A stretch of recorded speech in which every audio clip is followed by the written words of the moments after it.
இந்த வீடியோவை உங்களுக்கு வழங்குவோர் மாலை முரசு செய்திகள் தொலைக்காட்சியின் படிப்போம் ஜெயிப்போம் உயர்கல்வியை தேர்ந்தெடுப்பதில் உள்ள சந்தேகங்களை தீர்க்கும் நிகழ்ச்சி தினமும் மாலை 5 மணிக்கு.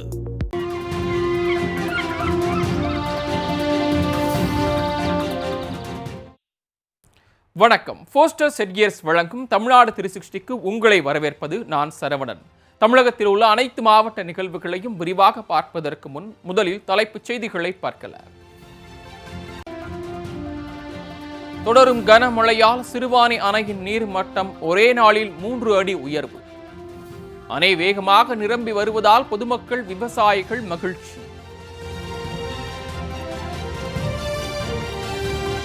நீலகிரியில் பெய்து வரும் கனமழையால் மாயாற்றில் வெள்ளப்பெருக்கு. அத்தியாவசிய தேவைக்காக ஆபத்தான பரிசல் பயணம் மேற்கொள்ளும் கிராம மக்கள்.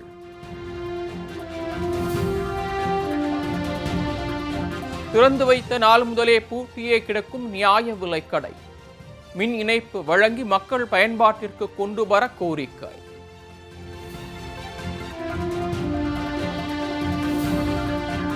ஸ்ரீவைகுண்டம் அருகே அமைக்கப்பட்டு வரும் குடிநீர் குழாயால் போக்குவரத்து பாதிப்பு. குடிநீர் குழாயை சாலையோரத்தில் பதிக்க பொதுமக்கள் வலியுறுத்தல்.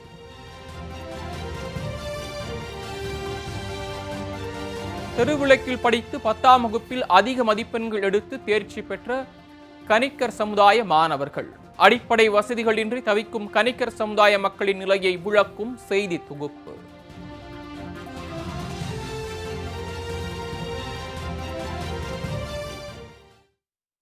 தொடர்ந்து செய்திகளை விரிவாக பார்க்கலாம். கோவை மாவட்டத்தில் பெய்து வரும் கனமழையின் காரணமாக சிறுவாணி அணை வேகமாக நிரம்பி வருகிறது. தமிழகத்தின் பல்வேறு பகுதிகளிலும் கோடை மழை பெய்து வரும் நிலையில் கோவை மாவட்டத்திலும் பல்வேறு பகுதிகளில் மழை பெய்து வருகிறது. இதன் காரணமாக தொண்டாமுத்தூர் அருகே உள்ள சிறுவாணி அணையின் நீர்மட்டம் கிடுகிடுவென உயர்ந்து வருகிறது. சிறுவாணி அணையின் மொத்த கொள்ளளவு 44.61 அடியாக உள்ள நிலையில் அணையின் நீர்மட்டம் ஒரே நாளில் 3 அடி உயர்ந்துள்ளது. தற்போது அணையின் நீர்மட்டம் 26.60 அடியாக உள்ளது. அணையின் நீர்பிடிப்பு பகுதிகளில் தொடர்ந்து மழை பெய்து வருவதால் சிறுவாணி அணை விரைவில் நிரம்பும் என எதிர்பார்க்கப்படுகிறது. அணையின் நீர்மட்டம் வேகமாக உயர்ந்து வருவதால் பொதுமக்கள் மற்றும் விவசாயிகள் மகிழ்ச்சி அடைந்துள்ளனர்.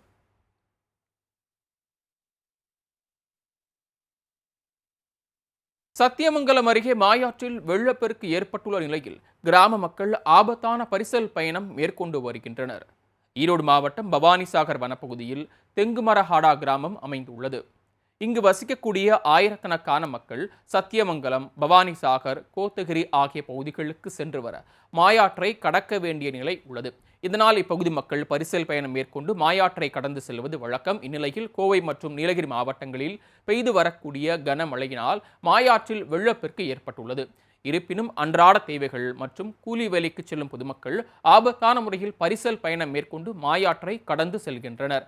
இந்நிலையில் இதுபோன்ற ஆபத்தான பயணத்தை தவிர்க்க வேண்டும் என வனத்துறை அறிவுறுத்தியுள்ளது.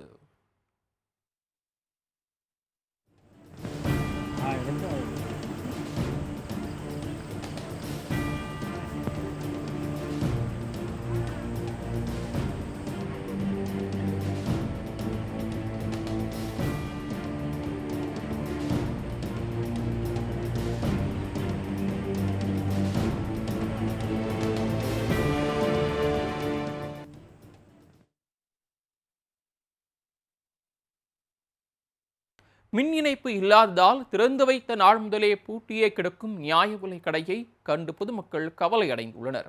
நெல்லை மாவட்டம் ராதாபுரம் ஊராட்சி ஒன்றியத்திற்குட்பட்டது கும்பிக்குளம் ஊராட்சி.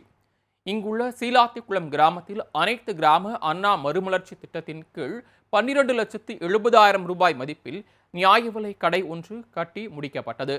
இதனை தமிழக சட்டப்பேரவைத் தலைவர் அப்பாவு கடந்த மார்ச் 8ஆம் தேதி அன்று திறந்து வைத்தார். திறந்து வைத்து 2 மாதங்கள் முடிந்த நிலையிலும் மின் இணைப்பு வழங்கப்படாததால் தற்போது வரை இந்த நியாய விலைக் கடை மக்கள் பயன்பாட்டிற்கு வரவில்லை. சம்பந்தப்பட்ட அதிகாரிகள் உரிய நடவடிக்கை எடுத்து நியாய விலைக் கடையை கட்டுப்படுத்த மக்களுக்கு பயன்பாட்டுக்கு கொண்டு வர வேண்டும் என சிலாத்திக்குளம் கிராம மக்கள் கோரிக்கை விடுத்துள்ளனர்.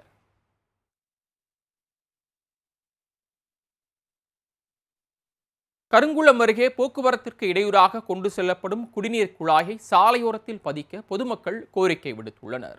தூத்துக்குடி மாவட்டம் கருங்குளம் ஊராட்சி ஒன்றியத்திற்குட்பட்டது கொங்குராயக்குறிச்சி. இங்கிருந்து ஆழ்வார்கற்குளத்திற்கு குடிநீர் கொண்டு செல்வதற்காக 3,30,000 ரூபாய் செலவில் இரும்பு குழாய்கள் அமைக்கப்பட்டு வருகிறது. இது குடியிருப்பு பகுதிகளில் உள்ள சாலைகளில் போக்குவரத்திற்கு இடையூறாக அமைக்கப்படுவதாக கொங்குராயக்குறிச்சி மக்கள் குற்றம் சாட்டுகின்றனர். இரும்பு குழாய்கள் மக்கள் தினமும் பயன்படுத்தும் சாலையில் தரைக்கு மேற்பகுதியில் அமைக்கப்படுவதால் இருசக்கர மற்றும் 4 சக்கர வாகனங்களில் செல்ல முடிவது இல்லை என்றும் அவர்கள் கவலை தெரிவிக்கின்றனர். இதனால் சாலை ஓரத்தில் பள்ளம் தோண்டி இரும்பு குழாய்களை கொண்டு செல்ல வேண்டும் என்று பொதுமக்கள் கோரிக்கை விடுத்துள்ளனர்.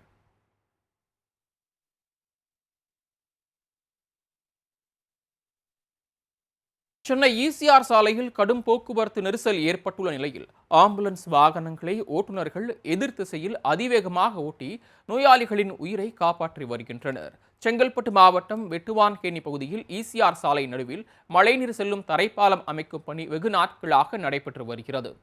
இதனால் அப்பகுதியில் காலை மற்றும் மாலை நேரங்களில் கடும் போக்குவரத்து நெரிசல் ஏற்படுகிறது. அத்துடன் வார இறுதி நாட்களில் சொந்த ஊர்கள் மற்றும் சுற்றுலா செல்லும் வாகனங்களால் ஈசிஆர் சாலையில் கடுமையான போக்குவரத்து நெரிசல் நிலவி வருகிறது.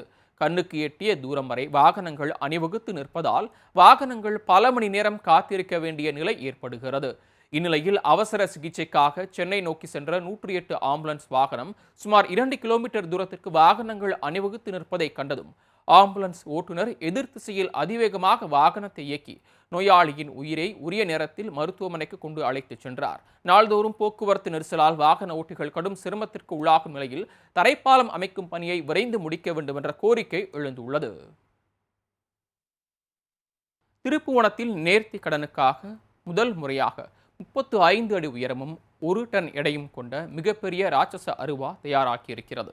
சிவகங்கை மாவட்டத்தில் திருப்புவனம் மற்றும் திருப்பாச்சி நகரங்கள் அருவா தயாரிப்புக்கு பெயர் போன இடங்களாகும்.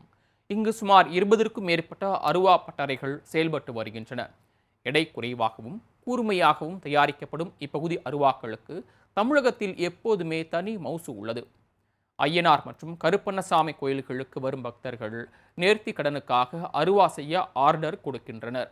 அவர்களின் வேண்டுதலுக்கு ஏற்ப 3 அடி உயரம் முதல் 21 அடி உயரம் வரை கொண்ட அருவாக்களை தயாரித்து வழங்குகின்றனர். இந்நிலையில் சிங்கப்பூரில் வசிக்கும் பட்டுக்கோட்டையை சேர்ந்த பக்தர் ஒருவர் தனது குலதெய்வ கோயிலுக்காக 35 அடி உயரத்தில் அருவா செய்ய கேட்டுக்கொண்டுள்ளார். இதற்காக திருப்புவனத்தில் உள்ள சந்திரசேகர் என்பவர் அருவா தயாரிக்கும் பணியில் ஈடுபட்டு வருகிறார். முதன்முறையாக 35 அடி உயரத்தில் தயாரிக்கப்படும் இந்த அருவா கைப்பிடியின் நீளம் மட்டும் 10 அடியாக உள்ளது. ஆரம்பத்தில் 1.25 அடி அகலத்தில் தொடங்கும் அருவா நுனியில் 6.5 அடியாக முடிவடைகிறது. இடையில் 3 இடங்களில் அருவாவை நிலைநிறுத்த இரும்பு பட்டாக்கள் பொருத்தப்பட்டுள்ளன. 5 நாட்களாக 10க்கும் மேற்பட்ட தொழிலாளர்கள் இணைந்து 1 டன் எடை கொண்ட இந்த அருவாவை உருவாக்கியுள்ளனர். அத்துடன் துருப்பிடிக்காத வகையில் வண்ணம் பூசப்பட்டிருக்கிறது. 21 அடி தான் செஞ்சிருக்கேன். இவங்களே எனக்கு 51 அடி செய்யணும்னு சொன்னாங்க. அவங்க இப்போ ரோடு வாசி சரியில்லாதனால இன்னைக்கு 35 அடி போட்டிருக்காங்க. அடுத்து 51 அடி செய்யணும்னு சொல்லி ஆர்டர் சொல்லியிருக்காங்க. அந்த அளவுக்கு நாங்கள் செஞ்சு கொடுத்துருவோம். அதாவது என்னை பொறுத்தளவில் இந்த ஏரியாவிலே இந்த யாருமே செய்யாத வேலை நான் செஞ்சு முடிச்சிருக்கேன். 35 அடி நீளம்ன்றது இது ஃபஸ்ட் டைம் இதுவரை 21, 18 இதுக்கு கீழே தான் செஞ்சுருக்கேன். இதுக்கு மேலே செஞ்சதே இல்லை. ஏன் ஃபஸ்ட் டைம். கோவில்பட்டியில் கடத்தலுக்காக பதுக்கி வைக்கப்பட்டிருந்த ரேசன் அரிசி மூட்டைகளை போலீசார் பறிமுதல் செய்தனர். தூத்துக்குடி மாவட்டம் கோவில்பட்டி சுப்பிரமணியபுரம் சுடுகாட்டு பகுதியில் ரேசன் அரிசி மூட்டைகள் கடத்தலுக்காக பதுக்கி வைத்திருப்பதாக கிழக்கு காவல் நிலைய போலீசாருக்கு தகவல் கிடைத்துள்ளது. அதன் பேரில் அங்கு சென்ற போலீசார் அப்பகுதியில் சோதனை செய்தனர். அப்போது சுடுகாட்டில் மறைவான பகுதியில் 5 மூட்டைகளில் ரேசன் அரிசி பதுக்கி வைக்கப்பட்டிருந்தது கண்டுபிடிக்கப்பட்டது. இதனையடுத்து அரிசி மூட்டைகளை பறிமுதல் செய்த போலீசார் இதுகுறித்து வழக்கு பதிவு செய்து ரேசன் அரிசி கடத்தலில் ஈடுபட்ட நபர்களை தேடி வருகின்றனர்.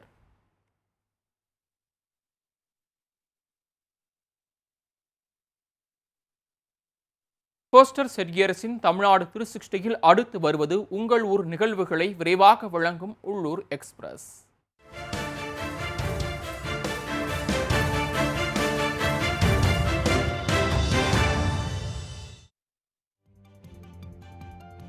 ராமேஸ்வரம் ராமநாத சுவாமி கோயிலில் வைகாசி மாத அமாவாசையை ஒட்டி சிறப்பு வழிபாடு நடைபெற்றது. இதில் ஏராளமான பக்தர்கள் வருகை தந்து அதிகாலை முதலே அக்னி தீர்த்த கடையில் கடற்கரையில் புனித நீராடி முன்னோர்களுக்கு திதி கொடுத்து வழிபட்டனர்.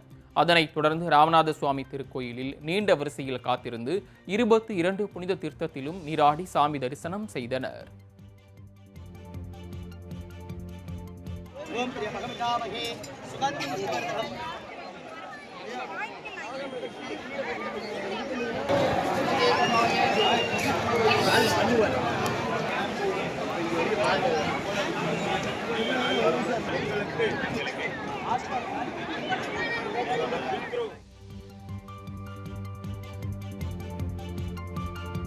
நெல்லை மாவட்டம் பேட்டை மற்றும் திருப்பனை கரிசல் குளம் ஆகிய பகுதிகளில் அரசு பள்ளிகளில் மாணவர் சேர்க்கை அதிகரிக்கும் நோக்கில் விழிப்புணர்வு பிரச்சாரம் மேற்கொள்ளப்பட்டது.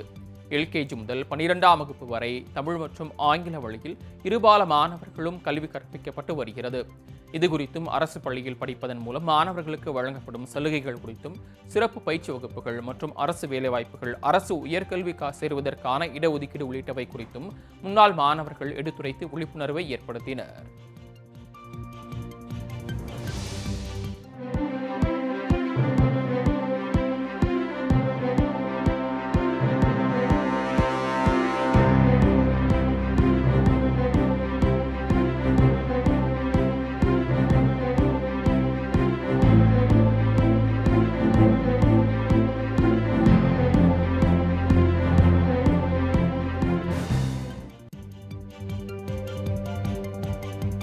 செங்கல்பட்டு மாவட்டம் ஒட்டியம்பாக்கம் பகுதியில் உள்ள இடைவிடா சகாய அன்னை ஆலயத்தின் 17வது ஆண்டு விழா விமர்சையாக நடைபெற்றது. கடந்த 23ஆம் தேதி கொடியேற்றத்துடன் துவங்கிய விழாவின் முக்கிய நிகழ்வான தேர் திருவிழா நடைபெற்றது. அலங்கரிக்கப்பட்ட தேரில் குழந்தை இயேசுவை கையில் ஏந்தியவாறு இடைவிடா சகாய அன்னை தேர்பவனி நடைபெற்றது. இதில் ஏராளமான கிறிஸ்தவர்கள் அன்னையின் பாடலை பாடியவாறு அணிவகுத்து சென்றனர்.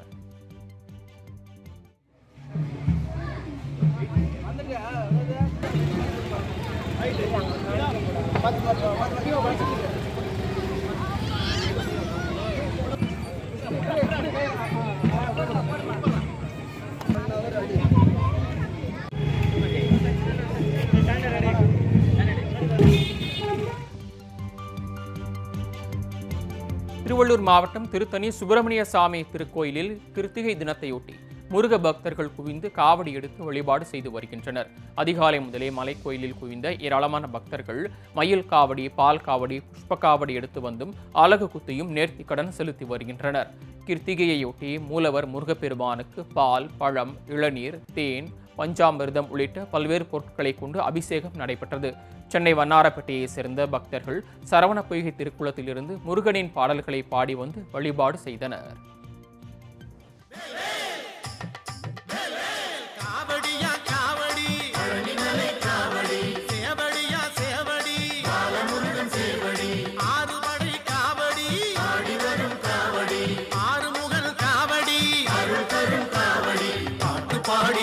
வந்தோமே முருகன் சக்தியோடு ஓடி வந்தோமே, மேளங்கொட்டி ஆடி வந்தோமே, குமரன் பேரை சொல்லி ஓடி வந்தோமே.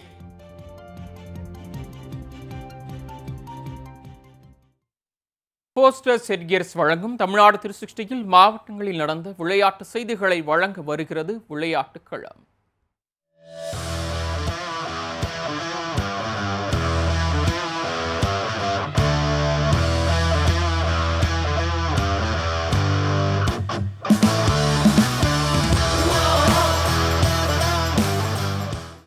தஞ்சை மாவட்டம் திருவிடைமருதூர் அருகே தமிழர் கலை கலாச்சார பாரம்பரிய விளையாட்டு திருவிழா கோலாகலமாக நடைபெற்றது. கஞ்சனூரில் மணலூர், கஞ்சனூர், கோட்டூர், துகிலி, திருக்கோடிக்காவல் ஆகிய 5 கிராம மக்களுக்கான தமிழர் கலை கலாச்சார பாரம்பரிய விளையாட்டு திருவிழாவில் திருவாவடுதுறை ஆதீனம் ஸ்ரீலஸ்ரீ அம்பலவான தேசிய பரமாச்சாரிய சுவாமிகள் மற்றும் மாவட்ட ஆட்சியர் ஆகியோர் கலந்து கொண்டு விழாவினை தொடங்கி வைத்தனர். விழாவில் பழம்பெரும் விளையாட்டுகளான பம்பரம், பல்லாங்குழி, தாயம், கவக்குச்சி, பளிங்கு கிட்டிப்புல், செக்கு, சுற்றுதல், சில்லுக்கோடு உள்ளிட்ட விளையாட்டுகளை மாணவர்கள் விளையாடி மகிழ்ச்சி அடைந்தனர். மேலும் 1 முதல் 5ஆம் வகுப்பு வரை உள்ள குழந்தைகளுக்கு சேமிப்பு திறனை ஊக்கப்படுத்தும் வகையில் அழகிய மண் உண்டியல்களும் சுற்றுப்புறத்தை பேணி காக்கும் வகையில் நிழல் தரும் மரக்கன்றுகளும் வழங்கப்பட்டன.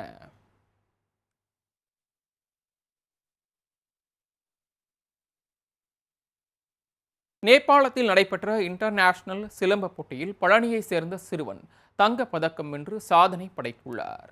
திண்டுக்கல் மாவட்டம் பழனியை சேர்ந்த சிறுவன் கவின் சக்கரவர்த்தி கடந்த 4 ஆண்டுகளாக சிலம்பம், வாழ்வீச்சு, வேல் கம்பு உள்ளிட்ட தற்காப்பு கலைகளை கற்று வருகிறார். இந்நிலையில் நேபாளத்தில் நடைபெற்ற இன்டர்நேஷனல் தற்காப்பு கலை போட்டியில் இந்தியா சார்பில் அவர் கலந்து கொண்டார். இந்த போட்டியில் பூடான், நேபாளம் உள்ளிட்ட நாடுகளிலிருந்து 500க்கும் மேற்பட்டோர் கலந்து கொண்டனர். மேலும் இந்த போட்டியில் கவின் சக்கரவர்த்தி 3 தங்கப் பதக்கங்களை வென்று சாதனை படைத்துள்ளார்.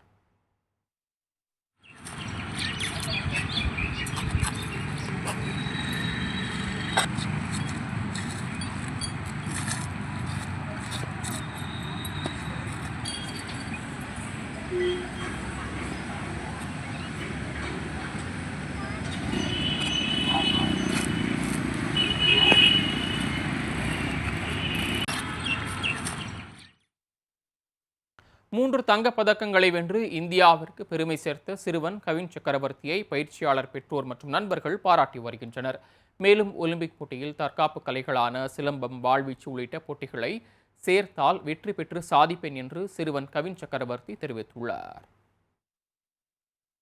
நான் தேர்ட் ஸ்டாண்டர்ட் பிஎஸ்கே லில்லிபூட் ஸ்கூலில் படிக்கிறேன். நேபாளில் நடந்த இன்டர்நேஷ்னல் மேட்ச்சில் 3 கோல்டு வின் பண்ணியிருக்கேன். வேல்கம்பு, வாழ்வீச்சு, ஸ்டிக் ஃபைட் இந்த போட்லேயும் நான் வின் பண்ணியிருக்கேன். பூட்டான், பங்களாதேஷ், இந்தியா, நேபாளிலேருந்து கலந்துக்கிட்டாங்க. 500 பேருக்கு மேலே கலந்துக்கிட்டாங்க. திண்டுக்கல் மாவட்டத்துலேருந்து இந்தியாவுக்காக பார்ட்டிசிபேட் பண்ணி நான் 3 தூத்துக்குடி மாவட்டம் கோயில்பட்டியில் அகில இந்திய அளவிலான ஹாக்கி போட்டி 2 நாள் ஆட்டத்தில் சென்னையை வீழ்த்தி செகந்திராபாத் அணி வெற்றி பெற்றது. கிருஷ்ணா நகரில் உள்ள செயற்கை புல்வெளி ஹாக்கி மைதானத்தில் 14வது அகில இந்திய அளவிலான ஹாக்கி போட்டியில் நாடு முழுவதிலும் இருந்து புகழ்பெற்ற 16 அணிகள் பங்கேற்று விளையாடி வருகின்றன. 4 பிரிவுகளாக பிரிக்கப்பட்டு லீக் போட்டிகள் நடைபெற்று வரும் நிலையில் 2வது நாளில் செகந்திராபாத் சவுத் சென்ட்ரல் ரயில்வே அணியும் சென்னை இன்டர்கல் கோச் பேக்டரி அணியும் மோதின. தொடக்கம் முதலே ஆதிக்கம் செலுத்திய செகந்திராபாத் அணி 5-0 என்ற கோல் கணக்கில் சென்னையை வீழ்த்தி வெற்றி பெற்றது.